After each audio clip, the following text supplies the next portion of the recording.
our Powernomics training. I hope everybody's doing well. Tonight, we are going to have a lot of fun. We are going to learn a lot. There's some really cool stuff. Dr. Anderson, as you guys know, we've been going through Dr. Anderson's book. And, ooh, buddy. Ooh, buddy. Ooh, buddy. Ooh, buddy. That's all I got to say. Ooh, buddy, he dove into some interesting politics in this section of the book, and I'm about to read this to you so you guys can actually see it. It's really, really interesting stuff. And before I begin, I want to say hello to everybody that's here. Who is in here? Who is in the building? I see Calvin McWilliams. Good to see you, Calvin. Devira, Jermaine Trusty. I see AC Salam, Adrian Hilton, Albert Robinson, Amani from our BBS team is here. Amani is part of our customer support team. So if you have any questions about anything going on in the Black Business School, you can talk to Amani right there in the chat. And or you can actually email support@theblackbusinessschool.com. We have the best support team ever. We take pride in loving the heck out of you and doing everything we can to make you happy. And so I know a lot of you were there with us when we were studying stock options this week in the Prime program. Those who are interested in generating income from stock options, feel free to go to drboyceprime.com. I know some of y'all own that stock called HUT. And HUT has been just on fire. And I know one of the students hit me up and said, my stock is way past the strike price. What do I do? And so we talked about that. That was like the FOMO insurance. Remember, we talked about that. And this is a good time. This is what the FOMO insurance is for, in case you were ever wondering why we put that in place. So, but the stock is doing great, and you can't complain when your stocks are going up.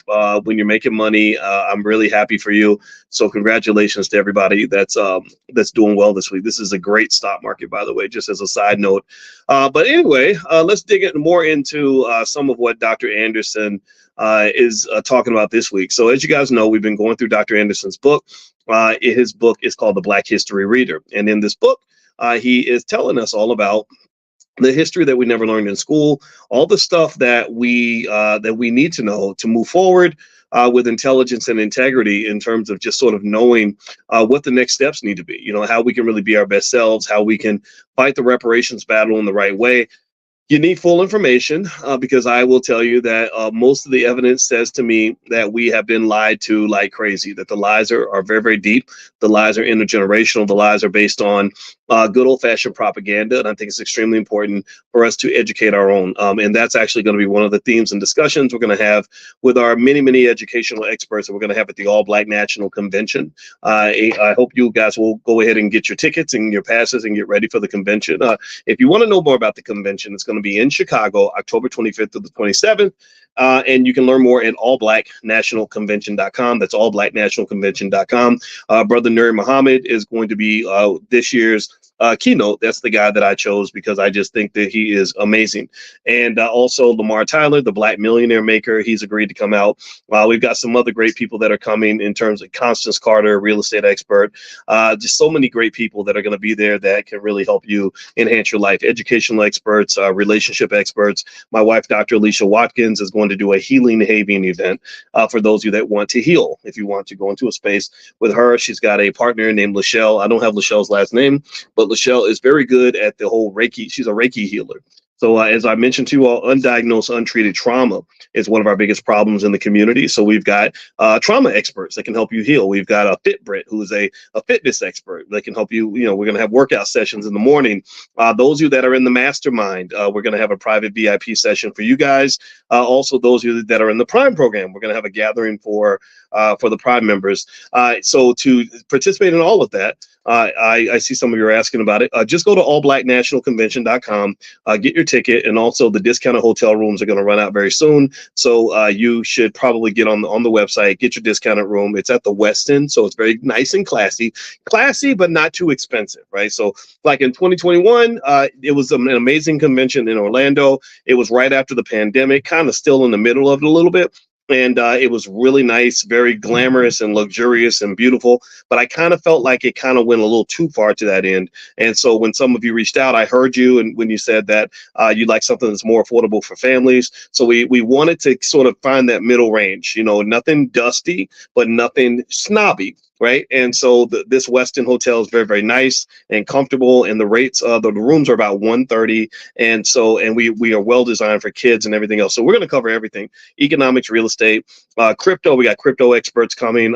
We've got people that are experts in, again, health and education, relationships, family, all kinds of stuff, because we believe we should be learning from ourselves and from each other. So if you'd like to join us, just go to allblacknationalconvention.com. Half of the tickets, almost all the tickets, I say about 60% of the tickets are sold. So you can kind of make that of that as you wish. I don't think there'll be tickets at the door, because we're not trying to have a blowout convention. I don't want thousands of people there. I kind of want the right people there. They have the right attitude, so we can keep the right energy. So feel free to go to allblacknationalconvention.com. All right, so here is where we are in Dr. Claude Anderson's book. Dr. Anderson wrote a book called The Black History Reader, and you can get a copy of this book at powernomics.com.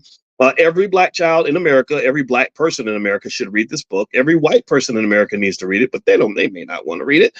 But you know what? Hey, it's okay, because this is Black history, the Black history reader, not the white history reader. And so, by the way, I want to mention to everybody that just because we love Black history and love Black people, give me a yes if you understand that means I don't sit around here talking about how much I can't stand white folks. Now, I'm gonna be honest about you. I'm gonna tell you what you did, because y'all stole our money. You need to cut that check expeditiously, in the words of my friend T.I., who actually bought some. I found out T.I. bought some flashcards, from some of our financial flashcards, for his kids, which I thought was really cool of him. But anyway, yeah. So someone was asking, do we still have the business school for children? Yeah, it's called Black Millionaires of Tomorrow. It's really, really good. Kids that go through our program, they know more about finances than 90% of all adults. So so feel free to go take a look. It's blackmillionairesoftomorrow.com. We also have financial flashcards. If you go to drboycebooks.com, you can find the flashcards, workbooks. We got a lot of tools that you can use to educate your kids in economics. You guys know I'm a finance professor, a real PhD, not an honorary PhD, not a weekend PhD, like a real PhD. This is what we do. And so we got a ton of educational material. So feel free to take a look at that. But anyway, let's keep reading here. So in this book, which is the Black History Reader, on page 150, Dr. Claude Anderson talks about something that's a really interesting, delicate, and really very powerful emotional issue in the community, which is the way policing is done toward Black people. The way cops are trained to treat us. And my father, was a police officer for many years, so I saw all sides of that. I saw I saw officers at their best, and I saw officers at their worst. The racism is 100% real. And I was a guy did explain to me that the historic job of police officers is to protect the rich from the poor and the white from the Black. And so, especially back in the day, if you were Black and you were in a special session or special section of the city, you would be stopped just because you were there, right? All these things are very, very real. We know the history here. Now, here's what Dr. Anderson says. He says there is a pattern to this. There's a historical precedent of this, and understanding this can help us understand what's happening now. So let's read this. He says here, question 49 on page 150 of the Black History Reader. He says, why is the pattern of Black men killed by white law enforcement personnel so acceptable and so entrenched in society?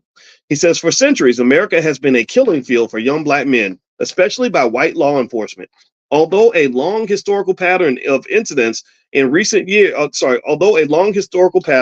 incidents in recent years have been troubling. In nearly every instance, courts and juries allow those who profile, beat, or kill young Black men to go unpunished.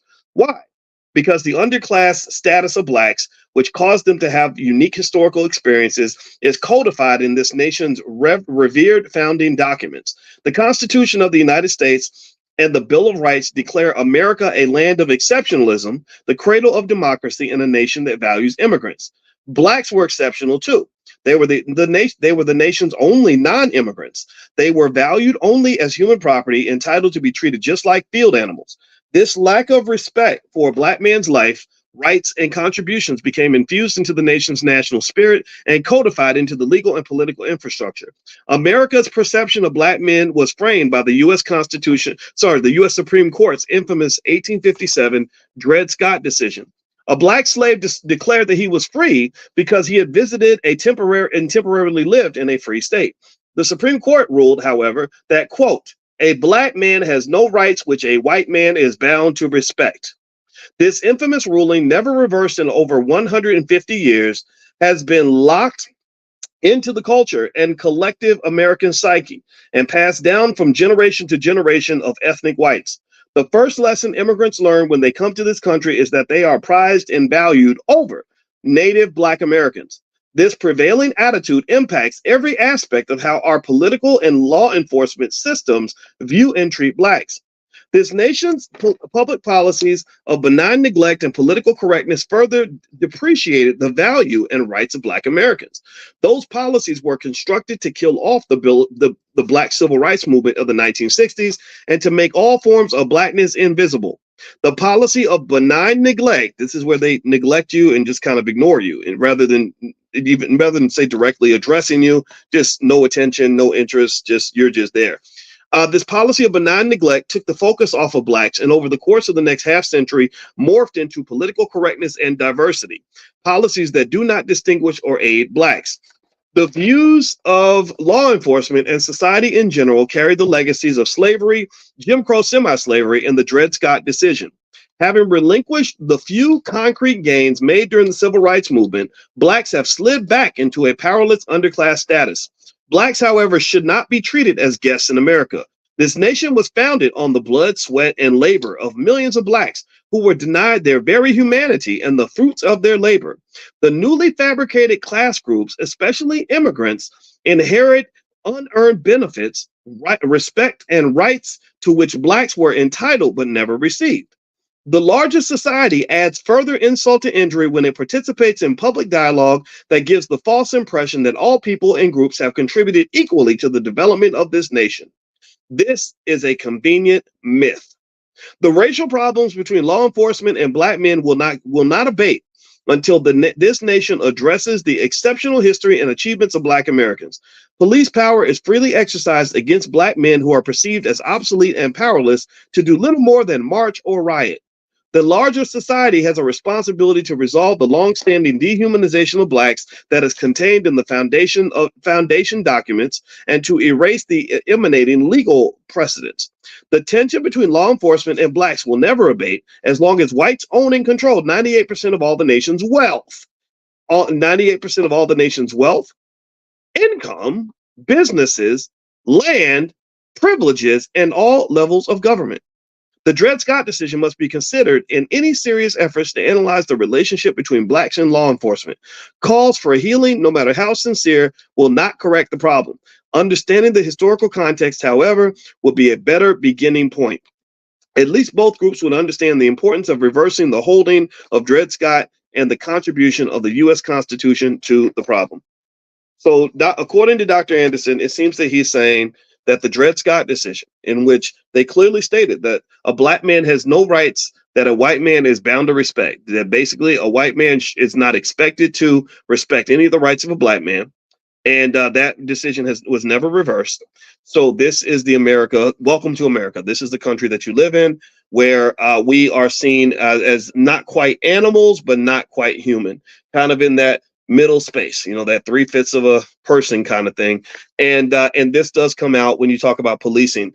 And I do know that it is interesting that I can find a ton of Black neighborhoods with nothing but white police officers, but I can't find many white neighborhoods with nothing but Black police officers. Also, I can find a ton of schools that are full of Black children that are run by mostly white teachers, but I can't find many schools with lots of white children that are run by mostly Black teachers.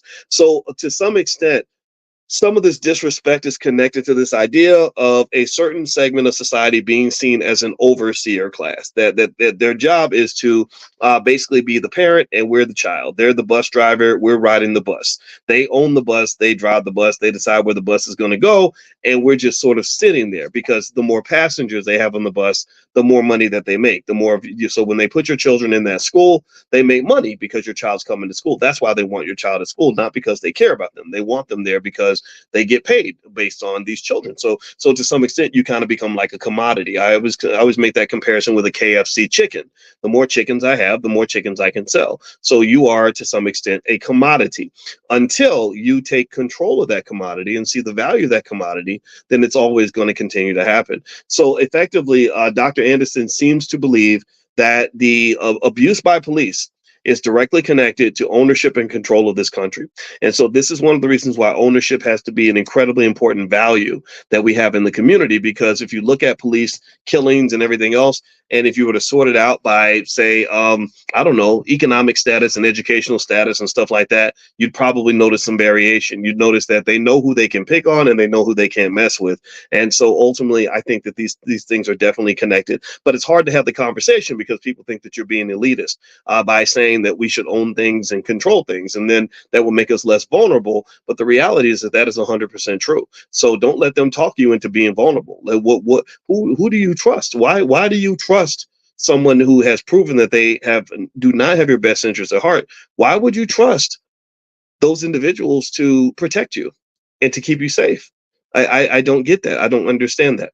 So that's what Dr. Anderson's saying. So he says basically there's a history of this kind of treatment, and this is something that is probably not going to go away anytime soon. We're going to have to change that. All right. So here is question number 50. Let's move forward to question 50. This is page 153 of the Black History Reader by Dr. Claude Anderson. The book is at powernomics.com if you want to get a copy. And also those of you who are not on the text list, where I notify you guys every Wednesday night at 8:30 when we meet and we read Dr. Anderson's books, I can send you, just text the word greatness to 87948, all one word. Text the word greatness to 87948, and you'll get a notification when we meet for class next time. All right. So he talks about immigration. This is interesting. Immigration, naturalization. He says, why are the doors open? The doors of immigration open to Hispanics, but closed for Haitians? I don't know. Let's see, Dr. Anderson, what's going on here? He says the primary reasons immigrants from Haiti are treated differently than Hispanics are skin color and the country's historical role in the development of the Western world. The welcome mats for immigrants have always been based on a ranking order of skin color, ethnicity, and country of origin. Hispanics, whether in Europe or America, have always been classified as whites speaking Spanish, therefore entitled to preferential immigration into the U.S. from any country of origin. For Haitians and other persons of African descent, the welcome mat did not exist, except as slaves. So if you come over as a slave, then they're happy to have you. The bias against Haitian immigrants and refugees has a deep-seated historical element that caused great fear in whites in the U.S. For Haiti was the world's first free Black nation in the entire Western Hemisphere. First nation where the slaves fought back and won. When Black slaves in Haiti successfully revolted against their French slaveholders, they became a free, independent nation, the first and only instance where slaves were ever able to break free and establish their own independent nation. No other Black nation on earth had ever rebelled and overthrown their white colonial powers. The slave revolt in Haiti hit America hard. President George Washington and Secretary of State Thomas Jefferson, who were both slave owners, supported France in its efforts to suppress the Haitian slave revolt, but to no avail. So they supported the slaveholders. These are your heroes. These are the people that you're told to look up to. I don't know why you would look up to someone who enslaved your great grandparents, but that's what we're taught to do. It is remarkable that Black Haitians defeated Napoleon Bonaparte's army, which was France's most effective military force. They also defeated the military forces of England and Spain. White slaveholders in the U.S. feared slave revolts would ignite physical hostilities between white society and the millions of Blacks they held as slaves, so they started getting nervous. The military success of the slaves in Haiti did have a profound effect on slavery and a lasting impact on the way the United States treats Haitians today. Slavery was legalized as an official institution in 1789 with ratification of the U.S. Constitution.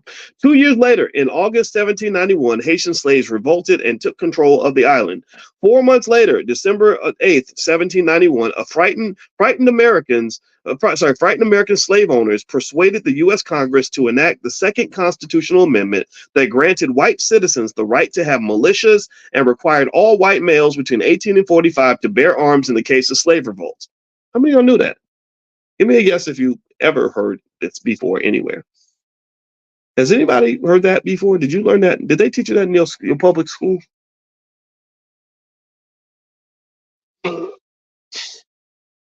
I didn't learn it. They didn't tell me that. That's interesting, right? So according to Dr. Anderson, a lot of these Second Amendment rights are driven by this fear of Black people, it sounds like. So let me read that again. This is really interesting. So 2 years later, in August 1791, Haitian slaves So let me go back. Slavery was legalized as an official institution in 1789 with the ratification of the U.S. Constitution. 2 years later, in 1791, Haitian slaves revolted and took control of the island. So we ratified slavery, we put in the Constitution, and then the Haitians revolt 2 years later. 4 months after that, in December 1791, frightened American slave owners persuaded the U.S. Congress to enact the Second Constitutional Amendment. So the Second Amendment, according to Dr. Anderson and his book, The Black History Reader, which everyone should own, get extra copies. We need to support this man because he did this for us. He's saying that the Second Amendment, all these Second Amendment rights, literally came right out of a fear of controlling Black people. That is quite fascinating. So let's keep reading. So he says, so frightened slave owners persuaded the U.S. Congress to enact the Second Constitutional Amendment that granted white citizens the right to have militias and required all white males between 18 and 45 to bear arms in case of a slave revolt. So they started getting nervous. They said, oh my gosh, one day these people are going to realize that we aren't their friends. The fear of possible slave revolts was omnipresent and triggered southern states to organize militias. So they put together militias because they were so afraid that we were going to wake up.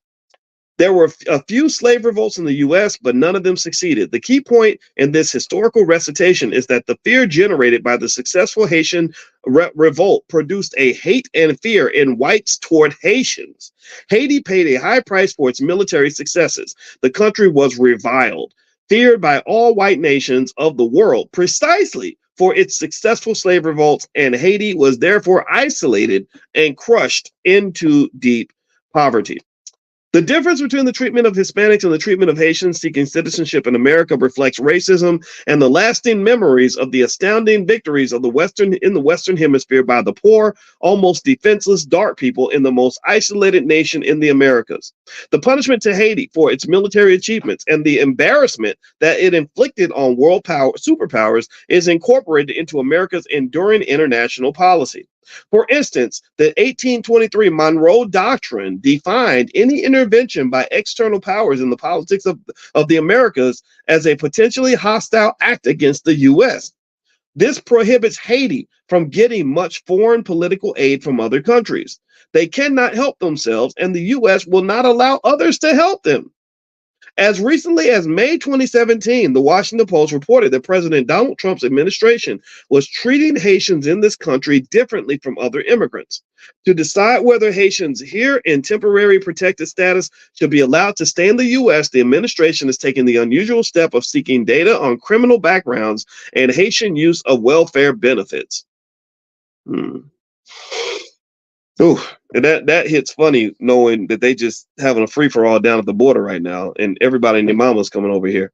That's interesting. I'll tell you what was really fascinating to me was when I talked to two Latino women. One was Puerto Rican, and another one's from another country. I don't know. And somebody and I think someone had made the suggestion. Yeah, Dr. Boyce, you should get your book translated into Spanish. This was years ago, maybe 7-8 years ago. And she talked to the other lady, and she said, well, we need to talk to Boyce about the fact that Hispanic people are really racist. and that was, and I kind of knew it, but I kind of asked her about that. She said, yeah, she said there's a difference between white and black. And it's a myth that because they're from south of the border, that they're somehow in this alliance with black people. If you go down, when I would go, and some of you have been south of the border, but I'll tell you what my experience was. Most of the countries I went to in South America, or even Central America and all that, pretty much you would see the areas where it would be all white, nothing but white people, just white people speaking Spanish. And the black people would always be like over in some other neighborhood, like they would be on the black side of town. And if you saw a black person on the white side of town, it was usually somebody who was working for a white person. It's like a Spanish plantation, basically. That's kind of the feeling, the vibe that I got. And so maybe because we were Americans, we didn't feel it quite as much. But then again, though, I'm not good at picking up on whether or not somebody likes me or not, because I don't give a shit. So basically, it's like maybe they didn't like me. Maybe they looked at me and said, that Negro, blah, blah, blah, blah. I don't care. You can think whatever you want about me. You don't like me. I don't like you either. So what? I like myself. That's enough for me.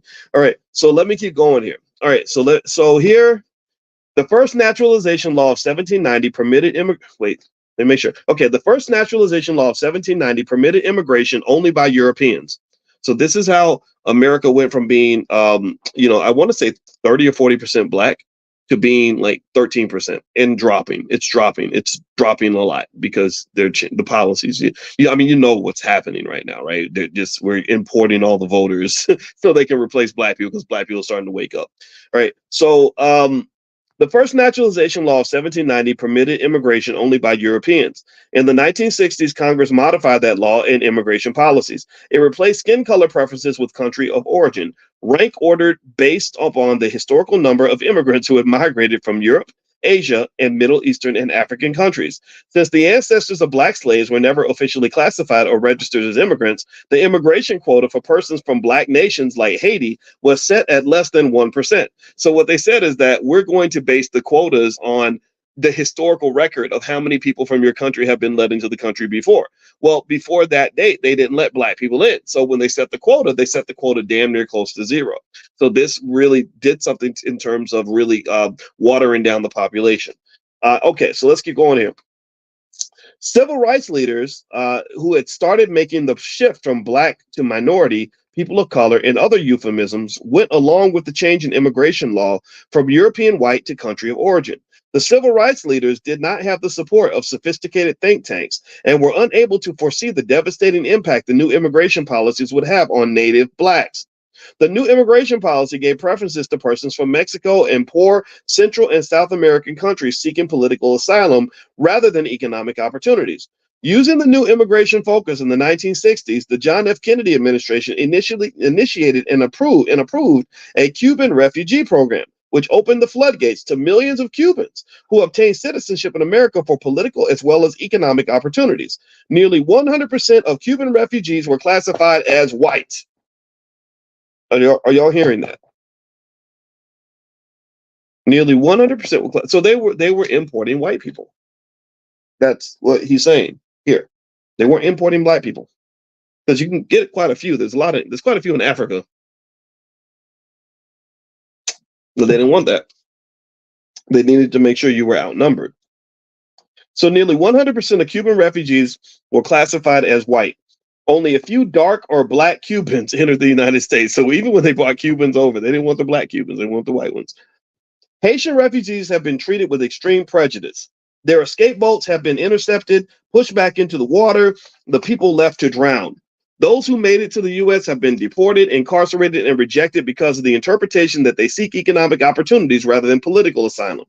Until Haitian refugees are reclassified and treated in a similar manner to Hispanics, including Cubans, an ethnic group within the category of Hispanics, Haitian refugees will continue to be treated with extreme bias. The 40 million legal and illegal Hispanic immigrants who came to this country did not come to seek asylum. They came here seeking money and a better life. The basis for rejecting Haitians is historical fear, inherent racism, Haiti's abysmal poverty, its African-based culture, low education levels, and most importantly, because an increase in Haitians could increase the political and economic potential of Black Americans. The nation's doors are not now and never have been open to all who seek the American dream. So the American dream, according to Dr. Claude Anderson, it exists for people who are not Black. There is no such thing as the American dream for Black people, at least not one that's open. Now, what I'm going to say is I believe that there is an American dream available for us if we learn how to change our thinking. I don't have confidence that those who run this system are ever going to hand a Black man or Black woman a true American dream. I do not feel that way. But I do think that there is a dream available to you, but you have to understand what that dream is supposed to be. And we talk about that during our financial consciousness training that we do every single morning. You guys can come in if you haven't been. I think you're going to like it. And the goal is really to say, okay, what does it mean to be free, and how do we really get there? What does freedom look like? What does economic freedom look like? And how does that unlock all the other kinds of freedom that exists? And I argue that freedom definitely starts with your mind. And once it starts in your mind, it translates into your actions, because a free mind takes action on the things that are going to create that liberation. And then the money, the economic freedom, the economic freedom just becomes a consequence. of the fact that you freed your mind and you freed your body and your actions. So you're taking actions of a free person, which means that you're going to end up feeling freer in every single way. So freedom to me means at the very least releasing all the burdens of everything that was taught to us that isn't getting us to where we want to get to. For example, your freedom when it comes to health, mental and physical health might mean really assessing and critically analyzing everything that you've taught to think about yourself, all of the trauma, undiagnosed, untreated trauma that you carry on your back that's weighing you down and keeping you from being your best self, ruining your relationships, etc. It might mean looking at the food that we're told to eat and the fact that they market crappy food in our neighborhoods the most because they believe that we're the least conscious about what we're eating. Because if you're in struggle mode, you don't have time to worry about if you're eating vegetables or a cheeseburger, right? And maybe freedom also looks like just consistent across the board financial literacy training for every single one of our kids. If all of our children are consistently taught economics, we can do better than everyone else. We can be better than everyone else. We can beat the hell out of everybody else. I don't think that it's a matter of trying to catch up. All these gaps, like we want equality and closing these racial wealth gaps and all that. I don't want to close no gap. I want to kick your ass. I want to win. I don't want to tie for fifth place. I want to get first place. I believe our kids can get first place. And I know for a fact, we know for a fact that when our kids focus on anything that they do, they always dominate. That's what our people, whenever we just dig into, so we get into tennis, we're taking over tennis. We go start playing golf, we take over golf, right? Whatever we put our mind to, we can take that over. So why not take over the game of economics? We already agree that money matters. We already know how important money is. So if money matters and money's important, then why are you wasting your time on so many things that don't matter? Why are we wasting our kids' time on so many things that are unimportant when we're neglecting the things that are important? So this to me, these are consciousness questions that you want to ask yourself, so you really know how to confront this nonsense. Look, what Dr. Anderson has explained to us in these 2 chapters, which is very depressing, is that they just don't like you. They never liked you. They want to shoot your son because there's a history to that. It's like, yeah, he's black. We gonna make sure our fofo gonna make sure all his kids don't grow. Like that's the mindset.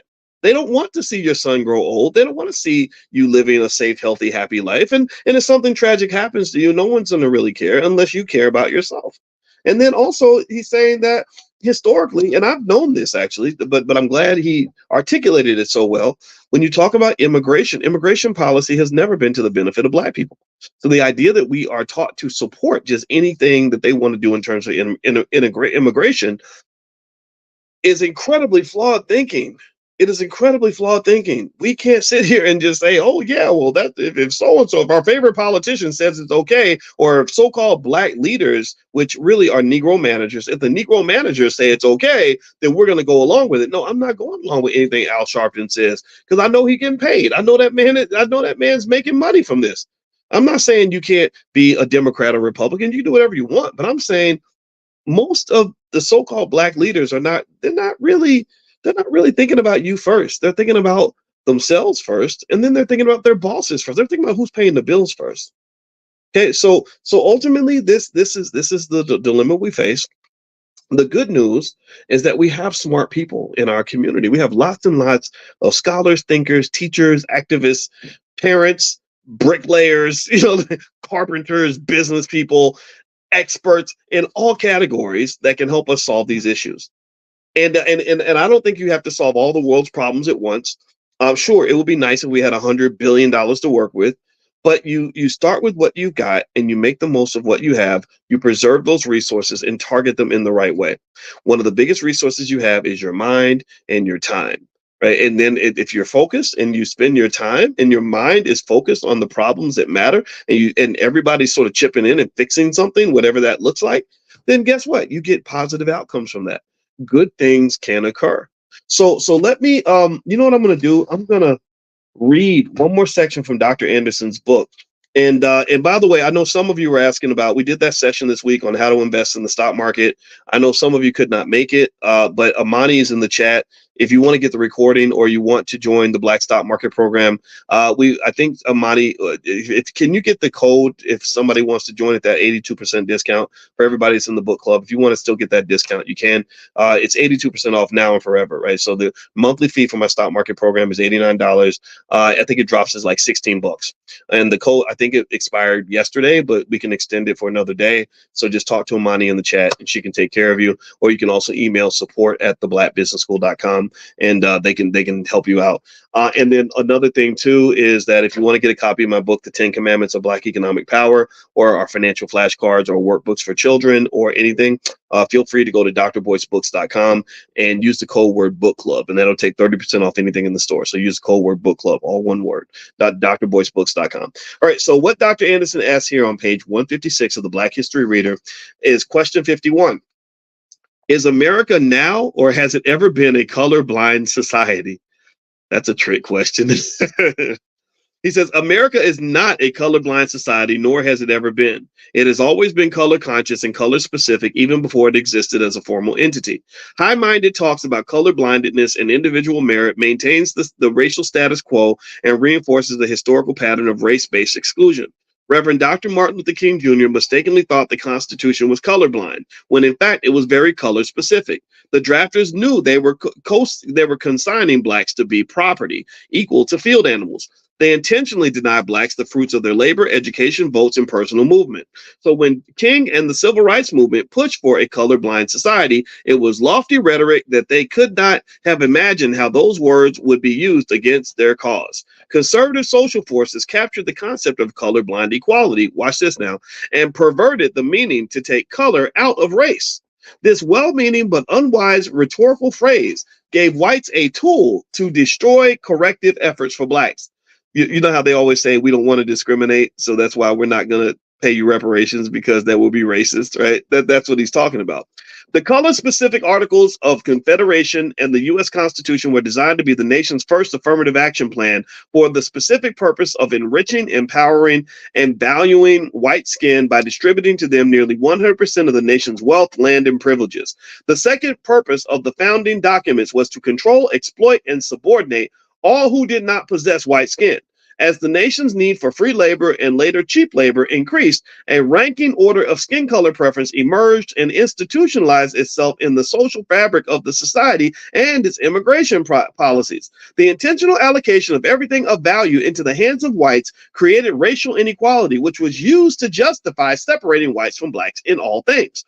Colorblind rhetoric allowed whites implausible deniability for responsibility for the socioeconomic conditions of Black America. Skin color is at the heart of the 1896 case of Homer A. Plessy, a light-skinned black man who believed he had the right to sit in the white section of a rail car, but was ordered to move to the black section. Plessy's response was to file a major lawsuit, Plessy versus Ferguson, a case that eventually worked its way to the U.S. Supreme Court. The responsibility of the Supreme Court is to uphold the U.S. Constitution. Therefore, it has always functioned as the guardian of the racial status quo in America. The court carried out its charge and ruled against Plessy, saying he lacked the required skin color qualifications to sit in the privileged and best seats on the train. This Supreme Court decision further institutionalized racism and legally marked the beginning of Jim Crow segregation laws. Justice John Marshall Harlan, the only dissenter, he's the dissenter now. Maybe he's an ally. Maybe some of them are out there. I don't know.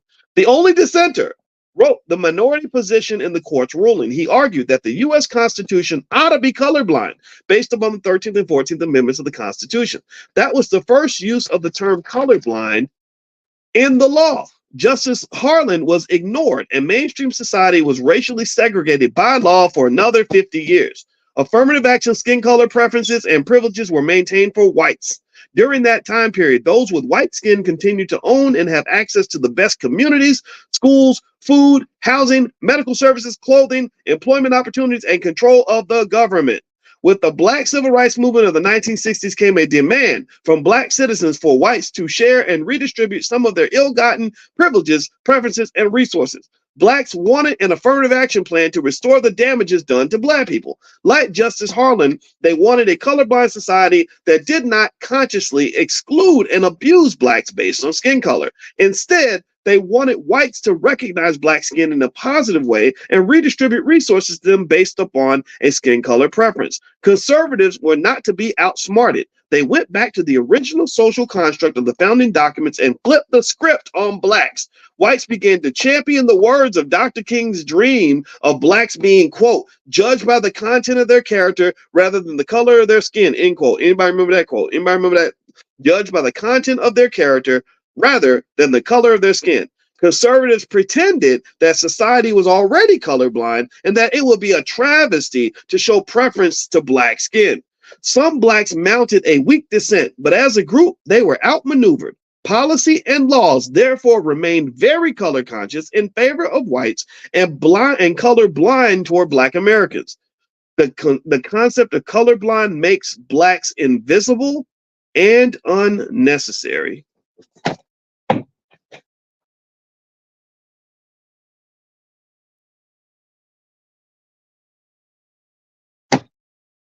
I'm tired. I'm exhausted. I'm depressed. If I smoked weed, I'd probably be like lighting one up right now. I just don't smoke. So I think I'm gonna go watch Netflix with my wife. It's like the more you know, the angrier you get. But thanks to Dr. Anderson. He's my hero, man, because he's the guy that has dissected all this for us. He's breaking it down. He's helping you understand where this is coming from. Okay, this makes sense now. You know, these court cases and putting it into context. I heard about Plessy versus Ferguson and all that, but I didn't know how it connected to this. Right? What he's doing is he's building. He's using history to create those building blocks to build the world that you live in. The world that you live in was built by history. So when you understand the building blocks and the DNA of the institution within which you stand, then you understand that institution much better than you would otherwise. If you just dropped in the middle of it, your consciousness is very flat. You don't understand why things are the way they are, how they got to be this way, how white people got all the wealth, you know, and the people will lie all day and just make you believe that they got everything because they were smarter than us, they were harder working, they didn't do bad things, they didn't break the law. And we know none of that is true. And obviously reparations is an appropriate solution to this issue. It's a very important political issue that I'm certainly committed to. But I also think that there are other methods through which we can actually achieve what we're looking for. And I think really figuring out what you're looking for is really what's important. And so I encourage you to go back to the basics of what it means for you and your people that you love, you and your people, you and yours, to have a good life. What does that look like? You know, we talk about how being black can be so hard and just what the challenges are. And yes, the challenges are real. We know that they're hard. But what does it look like for a black man or black woman to have a quality life? And so if you want to know what the central focus of the All Black National Convention is for this year, our theme, in fact, is that you are your own black leader. That basically the black leadership is not, you know, some guy, you know, on TV. It's not some super Negro who's standing up in front of everybody in the pulpit. It's not some politician. You are your own black leader. You are the person that can lead yourself and the people you love to the life that you expect to have. And I would focus on those three key areas: health, wealth, and relationships. What does it mean to be physically and mentally healthy as a black person? Well, it means healing. It means thinking about what you eat. Maybe it means basic things like exercising. That's why I talked to you guys about the exercise I did that morning, hoping that maybe I can inspire you a little bit, you know. And then you think about wealth. Well, what is wealth really? What is financial security really? What does that really mean? Well, at the very least, it means that money is no longer an obstacle for you to do the things you need to do to have a quality life. Like, money is not going to block that from happening, right? What else does it mean? Well, it also means that that a financial surprise or financial shock isn't going to throw you off because you're prepared for that. It also might mean that no one can control you. They can't invade your territory and use economic warfare to control you. That you know, the reason they wanted all of the student loan payments to start coming out again is because they said we got to force people to come to work. If they're under a lot of debt and they have to pay the student loans, then they got to come to work. They said stop sending them money, stop giving them money, so that they'll have to come to work, right? So economic warfare to me means that somebody is using economic power over you to control your behavior. If I can get you intergenerationally out of that curse right there, then you're doing an amazing feat for your children and grandchildren and for yourself. You're really opening the floodgates of possibility in your life. And then that last area, besides health and wealth, there's relationships. What does that mean for a black man and a black woman to have a great relationship where they can build together? What does that mean for two black men to resolve a conflict without wanting to beat each other up? What does that mean for black women to put crowns on each other's heads as opposed to trying to chop each other's heads off because they have jealousy and envy and all these other unresolved issues that might exist? What does that mean for us to work together in a business and to be able to get along well enough to accomplish something amazing? What does that look like? You understand? So all these are the problems that we're solving. This space is a sacred think tank. This is a space where we're sitting here and we're talking together and we're saying, okay, how do we solve this problem? What's the solution? How do we make this right? And so I think that through that kind of effort, we can give ourselves a propulsion system that will be far stronger than any reparations check ever would be. I'm not saying that I don't support it. I want reparations as much as a lot of you do. I'm in 100% agreement that we deserve reparations. I would fight for that all day, but I just don't have faith in those people. I don't have faith in them to do the right thing. I don't have faith in politicians. I don't have faith in. I don't have faith in half of our community. So to be honest with you, I mean, I just don't. I don't. Some of the stuff that's happening is so crazy. It's ridiculous. But I do have a lot of faith in you. I do. I have a lot of faith in us. I have a lot of faith in me. I have a lot of faith in my wife. I have a lot of faith in Lavana Hawkins, right? I see you in the chat, right? I have a lot of faith in you because I really believe that you are the superhero that you're waiting for. Like you really are. And so I encourage you, keep doing the work, keep learning, keep thinking, keep processing. Keep working on the little things, like what it means to be a good and productive person that gets up and does their best every day, that does a little bit better today than you did yesterday, that spreads goodness through the world, that spends their life trying to elevate the condition of those around them, being a blessing to others. I know it probably sounds corny and almost stereotypical for me to say this, or what's the word? Cliche, like to be a blessing to others. It probably sounds goofy to some people, but no, that's really true. If I go into every situation and I say, my goal is to be a blessing to the people that I care about, then that makes me a better man than I would be if I say my goal is to take something from people that I care about. You understand? So be a blessing to yourself, be a blessing to others. Let's keep on doing the work. And I truly believe that is the solution. That's the blessing. That's the gift that God put on the table, and we just got to open the damn thing. So that's it, guys. I hope that this was helpful for you, this discussion. If you want to get on the text list and get notified when we meet next week for our Powernomics training, we do this every Wednesday night at 8:30. You can text the word greatness to 87948. Text greatness to 87948. Also, if you want to know about the All Black National Convention, it's going to be Chicago, Illinois, October 25th through the 27th.